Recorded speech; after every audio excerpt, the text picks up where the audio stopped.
Greetings gamers, today we are going to be continuing our series of making fantasy buildings with something a little more advanced. Let's see what you're going to be able to build with the final result, and then let's head over to the bench and get started.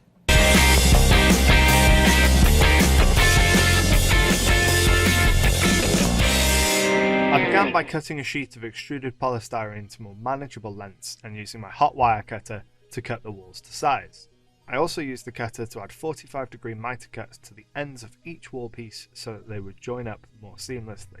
Next, I scribed and engraved the stonework using the exact same techniques as in the basic fantasy building video, which is shown here. If you've not seen that one already, be sure to check it out. The only thing I took more care of with this piece was that the scribed lines matched at the corners. Mitered corners can look seamless if done properly, so it's important to match up the scribe work across that miter join. With the brickwork of the lower floor all done, it was time to work on the door.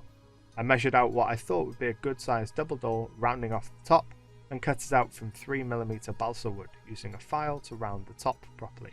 I scored lines down the length of the door to represent the planks and used a wire brush to add the wood grain. I added a pair of handles using the heads of dressmaking pins. I attached the door to the wall with some PVA glue, and I made sure not to scribe the line work in this area so the glue had a really good surface to adhere to. I just neatened up the lines with my pen and knife once it was in place. I added texture to the stonework using a balled up piece of tin foil like with the basic building. Be careful when you're doing this on pieces with mitered corners though, as the corners are weak before assembly and they are prone to breaking. With the texture all added, I assembled the lower floor, adding a bead of glue to each mitered corner, placing them together and using dressmaking pins to hold them in place while the glue dries. This can be a little fiddly, so take your time, and try and place the pins inside the scribe lines that you've made of the stonework, as the hole that they leave won't be so visible if you do this. Next, I started working on the upper floor, marking out the space for a pair of windows on the front of the building. I used a sharp X-Acto knife to cut the windows out, then framed the opening with 3mm balsa wood. We'll come back to this and finish the windows later, but first it's time to assemble the walls and the floor of the first story. You can obviously add texture to your floors, but for the sake of speed I chose to leave mine blank. With the upper floor assembled, I moved on to the wood cladding. I marked out the area I wanted the main horizontal and vertical beams to go, and then glued 3mm balsa wood in place. I used PVA glue at first, but decided to use super glue instead for speed. I applied the glue to the balsa, not to the foam, so as to lower the risk of the foam melting. It's important to be consistent with your cladding. You can see that I started with a 10mm strip running along the bottom of each side of the building, then added my verticals. Be cautious of how your corners overlap so as to also remain consistent. With the cladding in place, it's time to add the stucco. This is one of the most important parts of the entire build, and it's really what's going to sell your building as being more than just a simple structure. Take some ready to use filler and add a tiny amount of water, enough so that you can brush it on, and then use a cheap brush to apply the filler anywhere you want there to be stucco.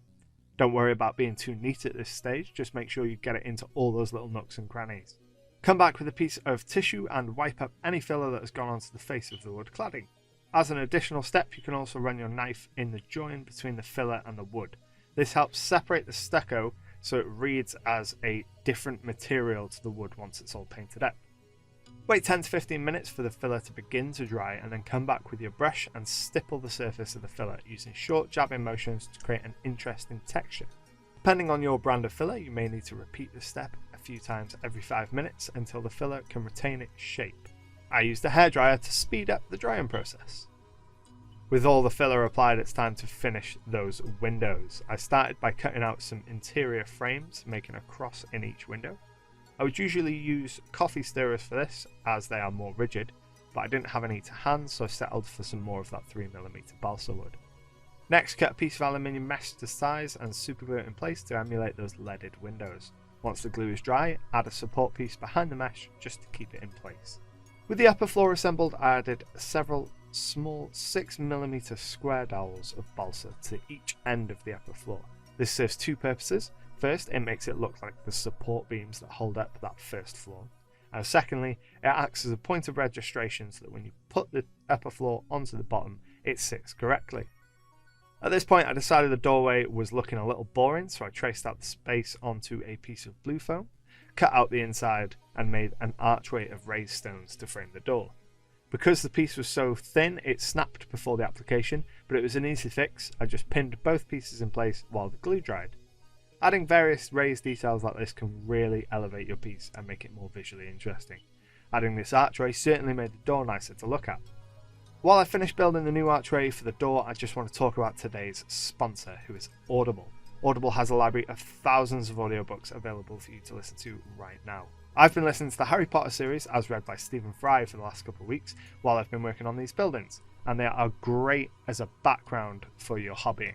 If you use the link in the description and sign up to Audible, you get a free audiobook and you can cancel anytime, and you'll even get to keep your free audiobook if you cancel. Just by signing up for the trial, you're helping fund this channel and keep content coming, so thanks for being awesome. With the main building construction complete, it was time to move on to the roof. The roof is made from two pieces of 3mm foam. One of them is cut 3mm wider than the other, so when they're overlapping to form the peak of the roof, they're both the correct width. I began by pinning one side of the roof to the building and running a bead of PVA glue along it. I then added the other part of the roof and pinned it in place while the glue dried.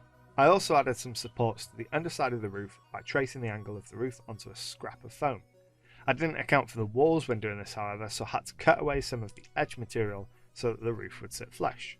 Next, I added a trim of 3mm balsa wood to the entire roof. To achieve the peak, I would glue one side down without cutting the angle, but would make sure not to glue right up to the apex. I would then cut the angle with the balsa wood attached to the roof. Then for the other side, I would hold the balsa over the area to get the angle I needed to cut. With the trim added, I moved on to the roof tiles, by far the most time-consuming portion of this build. Like with the basic building, I cut strips of cereal box card and then used clippers to take off the corners to create the tile effect. I then used PVA glue to attach them to the roof, staggering the lines to create a more realistic look. For basing, I used 6mm MDF, which is a really cheap material to work with.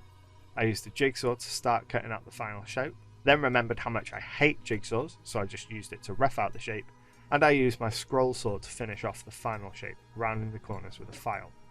If you don't have access to these power tools though, you can use a coping saw to cut out the main shapes of your bases, then use your craft knife to bevel the edges, and some sandpaper to round everything over. I added a layer of undiluted PVA glue all over the base, propping the base up on a couple of tester paint pots to stop the glue getting all over my work surface. I then added the ground floor of the building and used it as a handhold while I applied the rest of the glue. I put some weight inside the building to hold it in place while I added my basing materials. Just like last week, I'm starting with some pieces of slate right against the wall to represent the build-up of debris. Then I use a mixture of fine and coarse sand to base the rest of the piece. Once the initial layer of glue was dried, I came back in with some watered down PVA glue to saturate the area and seal all the sand in place. And there you have it, folks, an awesome looking building at the end of the process. The mitered corners in particular give a really great look and give a much more realistic look as opposed to using those butt joints that we used last week. There's going to be at least one more video in this series in the future looking at how to make this style of building as quickly as possible using a few specialist tools and materials. But until then, hit that like button if you enjoyed it. If you are new here, hit that subscribe button, and I will see you next week. And until then, happy gaming.